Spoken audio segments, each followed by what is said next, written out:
친박인 김진태와 국민 귀태 김기춘 때문에 박근혜가 낭패에 빠졌다는 소식입니다. 김진태가 주도해서 형사소송법을 바꾸지 않았다면 정호성의 녹취 파일은 법정 증거가 안 됩니다. 세계일보와 인터뷰한 한 부장판사는 정호성 파일은 증거 가치가 매우 높다면서 헌재가 이 녹취 파일을 증거 조사하는 것만으로도 탄핵 심판의 향방이 의외로 쉽게 결정될 수 있을 것 같다, 이렇게 말했습니다. 또한 김기춘은 2004년 노무현 대통령 탄핵 심판 때 국회의원으로서 소추위원이었죠. 재판관 누가 어떤 판단을 했는지 드러나지 않으니까 앞으로는 누가 어떤 판단을 했는지 이름을 들추어내야 한다, 이렇게 주장했고 결국 그렇게 해서 법이 바뀌었습니다. 이에 따라서 헌법재판관들은 촛불 민심에 정면으로 역행하는 판단을 할 경우, 즉 탄핵 반대를 할 경우 엄청난 부담을 지게 된 것입니다. 어제 최순실 국정농단 국정조사 특별위원회가 개인 병원인 김영재 의원을 찾아갔습니다. 세월호 참사 당일 박근혜에게 성형수술을 했다는 의심을 받고 있는 사람이 바로 김영재입니다. 당일 오전 장모를 치료했다고 그동안 줄기차게 주장해왔던 김영재 아닙니까? 그런데 장모를 치료했다는 그날 진료 기록부가 조작됐다는 평가입니다. 일단 서명의 필체, 필기구의 색깔이 다르고 장모의 진료 기록부에 얼굴 시술 기록도 있으며 장모가 오전에 진료를 받은 전례가 거의 없었다는 점입니다. 결국 장모에 대해 진료를 하지 않고도 자기 해명에 맞춰서 진료 기록부를 거짓으로 꾸민 거 아니냐 하는 의심이 듭니다. 4월 16일 아침 김영재, 당신은 무엇했는가? 야당 의원들이 추궁할 태세입니다. 한국일보 보도였습니다. 증거인멸 시도, 이것만으로도 구속감입니다. 최순실의 동업자였던 고영태가 중앙일보와 11시간에 걸쳐서 단독 인터뷰를 했습니다. 고영태는 박헌영 전 K스포츠재단 과장이 새누리당의 한 의원과 사전에 입을 맞추고 4차 청문회에서 위증을 할 것이다, 이렇게 말했습니다. 새누리당의 한 의원이 박헌영 전 과장에게 최순실과 일하면서 태블릿 PC를 본 적이 있느냐, 이렇게 물어보면 최순실이 아닌 고영태가 들고 다니는 것을 보았다. 한 번은 태블릿 PC 충전기를 구해오라고 했다, 이렇게 말한다는 것이었습니다. 실제로 그렇게 했고요. 한편 2014년 7월 새누리당 전당대회, 김무성과 서청원이 격돌한 이 전당대회에서 최순실은 서청원을 밀어야 한다라고 박근혜에게 말했다고 합니다.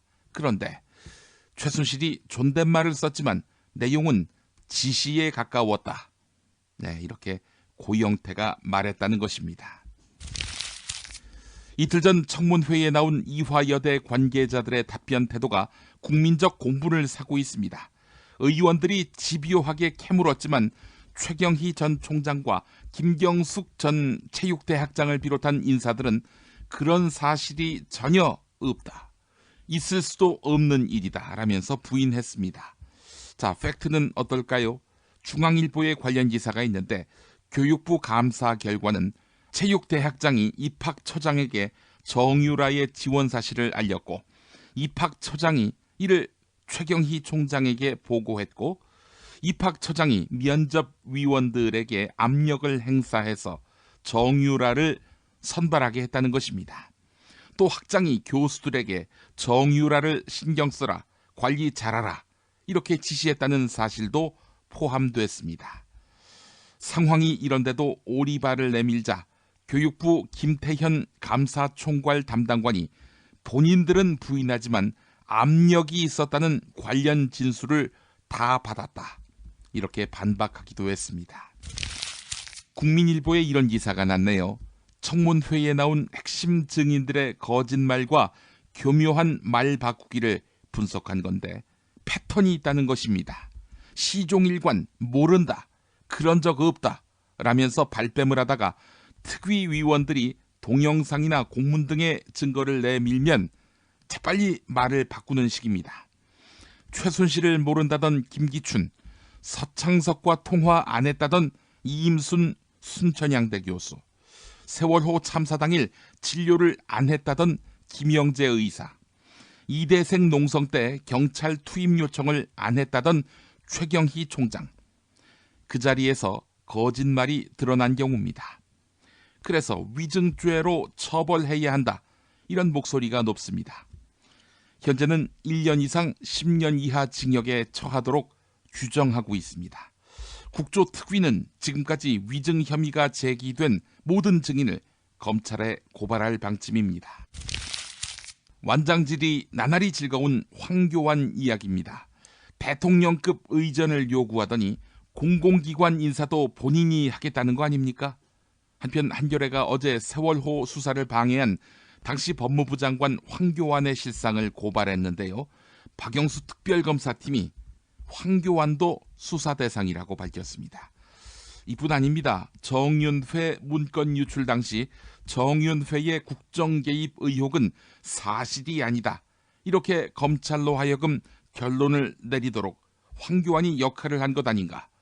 이건 역시 조사받을 상황이란 것입니다. 한겨레 보도였습니다. 경향신문 토요파는 청와대, 한겨레 토요파는 대통령 별장이라는 공간을 주목했네요. 우선 경향신문이 박근혜와 이명박의 집권 2년차 한 해 공식 일정을 전수조사한 결과 박근혜의 공식 일정이 없는 날이 2배 이상 많았습니다. 사흘에 한 번꼴로 일정이 없었던 셈인데요. 일정이 없는 날은 관저에만 머물렀다, 이런 증언이 속속 나오고 있습니다. 한겨레는 박근혜에게 저도의 추억이 있는 저도를 주목했습니다. 거제도 쪽에 있죠. 박정희 박근혜에게 그립고 정든 섬이 되는 동안 어민들에게는 말하지 못한 악몽 같은 삶이 있었습니다. 대통령 별장을 만든다며 선산이 있는 사람들까지 내쫓았습니다. 저도를 리모델링한 사람이 박정희인데 섬진강에서 모래를 실어와 해변에 깔고 막내 아들 지만을 위해 사람들을 써서 매미를 잡아다가 방사했다고 합니다. 별장을 조성한다며 강제로 퇴거된 주민들은 대통령이 오셨을 때 저도에서 조업했다가는 개 맞듯 맞는 일이 빈번했고 심지어 사격도 당했다는 것입니다.